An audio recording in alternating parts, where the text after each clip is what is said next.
And a lot of times, different corporations feel if they buy a cruise, it's already packaged and there's no way to customize that like they can and they're used to at a land program. And that really isn't the case. This cruise can't be like a cruise that anybody could just go out and buy. This has to be a distinctive experience people could not duplicate on their own. There are lots of things you can do on a cruise ship. Pretty much anything you can do at a hotel. I mean, the very basics include your name badges, which you can wear at your group events, just like in a hotel. And you can have your signage, you know, those wonderful pull-up banners that you see at hotel events. You can do those as well. Custom logo on your dessert, even in the dining room with everybody else, your desserts can be served just for you. And for certain larger groups on a ship, they'll even put your logo on the menu.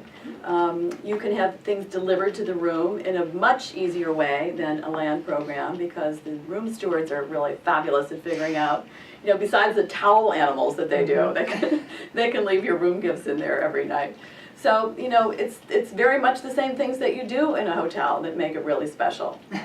And then, if you do the ultimate, which chartering a ship is considered the ultimate, you can do an awful lot more. You can even determine where the ship goes. You can determine what time you arrive and what time you leave.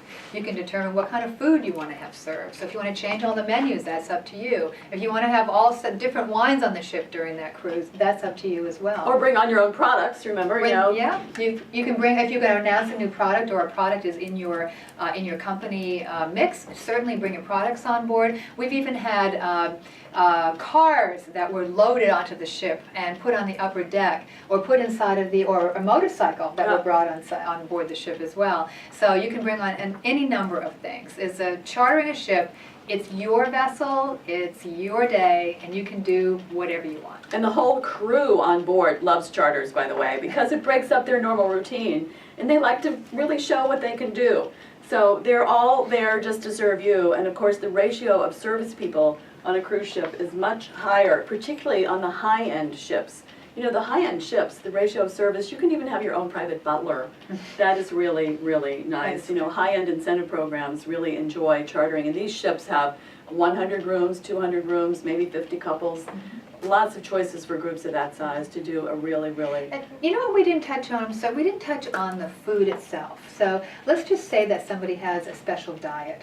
On a cruise ship, you don't even necessarily need to tell the ship that they have a special diet because the menus appeal to a broad variety of So I'm a vegetarian. I don't have to wait for my steamed vegetables for 20 minutes after everyone else is served. As a matter of fact, you might even have on the menu a vegetarian or two dish every night just for you. And it could be a lovely Indian specialty or something that is specially designed by one of the artists on board the ship. So, I mean, you can have all different kinds of food, and you don't have to worry anymore about all the little specialty arrangements that you need to make because they can eat whatever they want off the menu. So for group organizers, this is definitely the way to go.